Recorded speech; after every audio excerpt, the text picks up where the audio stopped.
Hi everyone, it's Ed from Runnable. Yeah, absolutely horrendous day in North London. Windy, wet, murky, can't see the sun anywhere. So all of you that have gone out and done your mileage today, if you're training for a marathon or half marathon or 10k or 5k, well done. Well done to you all.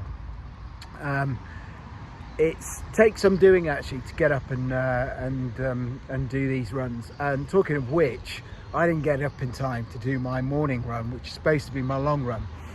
So I ran about 21k this morning, and I've got another 11k to do now. It's lunchtime during my lunch break, so I'm gonna have to get on with it. But I'm wearing what I think is potentially the best long run shoe that I own. It's a bit controversial this, because it's actually a racing shoe. Let me show you the shoes. I think you might be guessing though, those that watch the channel already. Yep, Cielo X1. The reason I picked these, apart from the fact I think they're possibly my best long run shoe, is I've got a shin injury. For those that follow the channel, you know that I was a complete idiot and dropped my corner of my laptop onto my shin. Well, I tried to break its fall with my shin, I should say, and I injured my shin. And that means that basically I've got really sore shins, so I needed something with a bit of a rocker. So when you wear rockered shoes, aggressive rockered shoes like the Cielo, it takes some of the pressure from your lower legs and transfers it higher up to your hamstrings and glutes, and that's what's going on at the moment. So I can feel it in my glutes a bit actually today.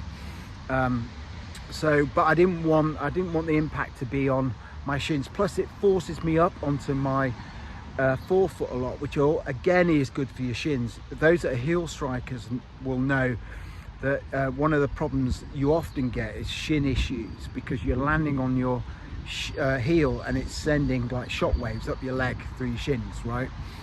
For us forefoot strikers, we have more issues with our calves generally than shins. And actually, try it yourself. You know, if you've got a problem with your shin, try running just a very short period on your forefoot and see what the feeling's like. Often you feel it far less than when you're going and running on your heel, and vice versa with calf issues. When I get a calf strain, I'm midfoot striking or even heel striking. Anyway, enough about that, and I better get on with my run. I've got what was that, 11k, about 11k to do, so I better get moving, because I've got Teams calls, got moves to make, I've got Teams calls to take. There you go. That's terrible. See you later. Bye bye.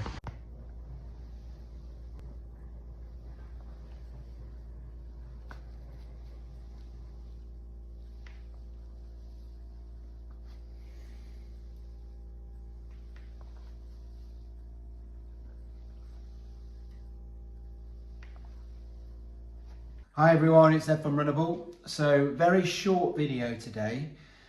This video is going to be on kind of long runs, but also the footwear you can use for your long runs and recycling of racing shoes. So I ran today in my favorite shoe pretty much of all time. Maybe Primex Strung has got an argument to be had there, but pretty much my favorite shoe of all time. I did a 20-mile run, which was split into two parts. I did an AM 21k and a PM around about 11 and a bit k.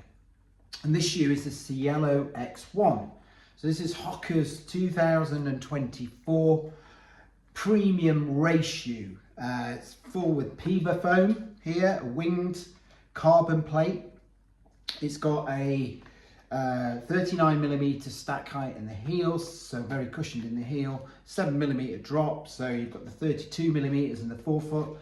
Not as cushioned in the forefoot as some shoes, but actually you don't really notice that because of how soft and compliant the foam is and how aggressive this rocker is, just to keep you rocking forward, cruising forward.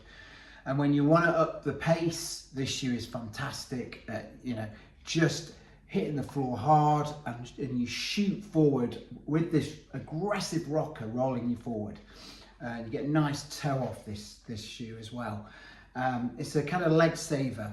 I class this as a leg saver, and this is why I like to use the Hoka Cielo X1 for my long runs, because the next day they don't feel too terrible.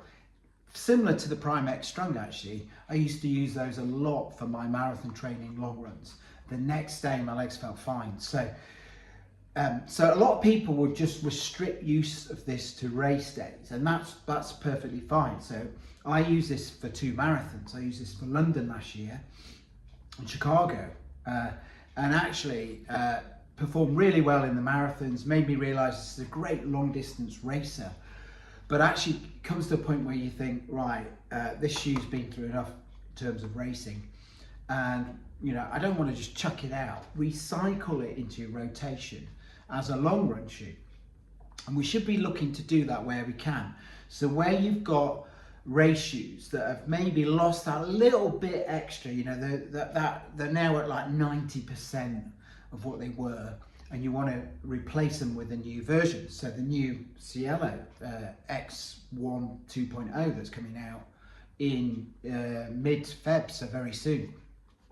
I'll probably replace this shoe with that shoe, and it's a perfect chance to actually, not relegate's not the right word, but move this shoe to a different part of your rotation.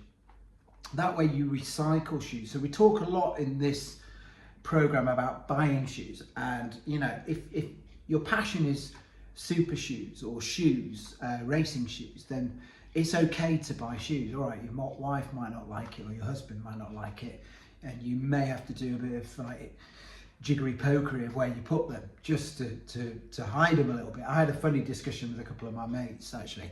We talked about, have you seen the film Stranger on the Train, Hitchcock? Well, 2 strangers meet on a train, and they basically each want their wives dead, right? So they agree that they'll kill each other's wives and there'll be no connection. And I was thinking, it's like strangers on a train but with running shoes. So these mates of mine, my wife doesn't know, so like we were saying, well, you could store my new shoes at your house, I'll store them at my house, and then they'll be none the wiser. Of course, doesn't bloody work, does it, when you think about it? She still finds the shoes even if they're not mine. So anyway, that shows how stupid us guys are sometimes when we're thinking through things. But anyway, I totally digress. But the point is, you need to think about recycling your shoes into your rotation, marathon training, or if you simply want to use them for like just gentle runs going forward, or like runs where you're gonna, like this shoe for instance, you can use this on light trails. You might use this where it's mucky and you don't care anymore, like this one. Look, see how filthy it's got. So this Cielo's a good example of that. I can think of a few others as well. So it's generally the more durable shoes. So the Puma shoes, for instance, the Puma Fast R or the Nitro Elite 3, with that durable foam, that's going to last a while, and when it loses that spark, it will still have enough left, because the grip's good as well, to use in, you know, in your longer runs, or like I said, in the mucky trail-y kind of runs. So that's kind of all I want to say today. This shoe is an amazing shoe for racing, but once it's reached that peak, you make them your long run shoe, and what a great long run shoe this is. So that's all I want to say today. Very short video today, no run footage, too wet out there. I just want to ask you, any of you, if you've recycled your shoes, if you think it's a good idea, what shoes are you potentially going to buy, and what will happen to your current racing shoe? You're going to sell it on eBay, that kind of recycling, or are you going to use it for your long runs? And that's my doorbell, so I'll see you later. Bye bye.